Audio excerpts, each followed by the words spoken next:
Okay, so we took the Learning Blade Haiti Orphanage mission and we turned it into about a 3-week-long project. What I did initially in class was go through the math lessons because the project that I had in mind for them was going to be math heavy.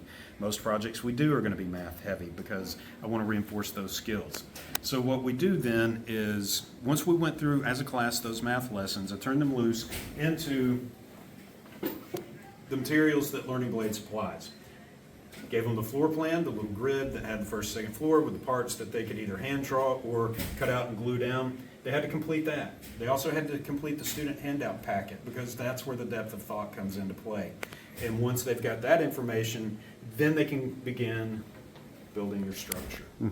Now, as you're going through this, I always like to tell them, hey, Learning Blade and the internet are your friends. They're research tools. Use them because that's where you're going to find your information. What information are they looking for? I had them go through, they had to determine what their cost of construction is going to be. I gave them a range based on current cost of per square foot for new construction in this area. Just easier to do it that way. You know. Then the kids had to decide what is the square footage of their structure going to be. In the actual assignment itself, it dictates that, hey, they have to have these amenities. When you go through those math lessons, they got to have a driveway, they got to have a patio, they got to have a garage, and they got to have a playground. And with the lessons themselves, they provide 2 different options on what your lot size could be. I went with the larger lot size of 150 by 90, so that gave us 13,500 square feet to work with.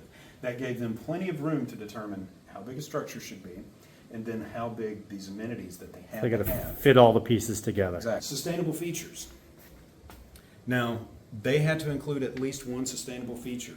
I didn't care what they went with, but they had to research to figure out exactly which one of those features they wanted to use. I gave them examples of rain barrels, water filtration, solar energy, because those are going to be the most common ones that they would think of. But some went with water filtration systems, some went with irrigation systems, some went with storm shelters, some went with a variety of different things. So that was what I was looking for them to think more deeply than just, hey, let's put solar panels on. And all of the information they've compiled from number 2 and number 3, this is where they're putting their Google Slides together as part of their presentation alongside their model. Now, one of the things that I had them include, because the premise that I went with is you are all running your own architecture business, your own firm. You're making a pitch to the benefactors of this orphanage and selling them on why they should go with your design. So you need to include, why is your design the most beneficial for the children? What features do you have that makes yours worth doing business? Love that. Which then ties us into when later in the year we get into actual marketing and management and entrepreneurship, so they've already gotten a piece of that sales pitch. One that I think is my favorite because they spent the most time and energy in actually representing what they have here. They've got their driveway put together, they've got their playground right here, they've got the interior with seating and cabinetry and tables, and then we've got beds and dressers and everything that they needed to include, they include. Looks like we have a rain barrel collection system back here as well. Rainwater collection, nice.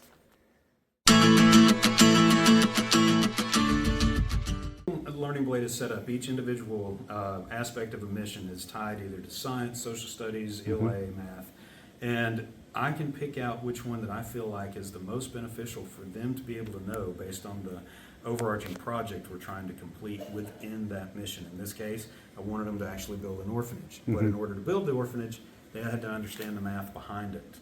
So that's where I feel like it's good to be able to cherry pick, and if I tried to stay and complete an entire mission, and I'm not talking the express, just the entire full mission. Yeah. That would take a long time. So I would prefer we can pick what is the most important aspect that we need to focus on in that moment, apply it to what our end goal is, and boom.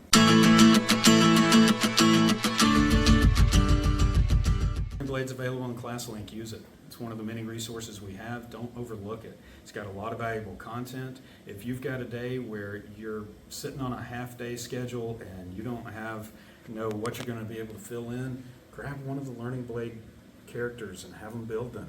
There's so many different resources available within the program. It's short-sighted to not look into it and use it to your advantage. Bedroom. A bed. around here. Yes, garage right here. And then Playground. Patio's over here. These are the two entrances, the big garage Yeah. and the patio over yeah, here. so like a front and back. Yes. And then I Yes. This is where the solar panels are. And so Over here, this is the playroom and the bedroom. Here, I don't think you can see. This is the playroom and the bedroom, and these are the stairs.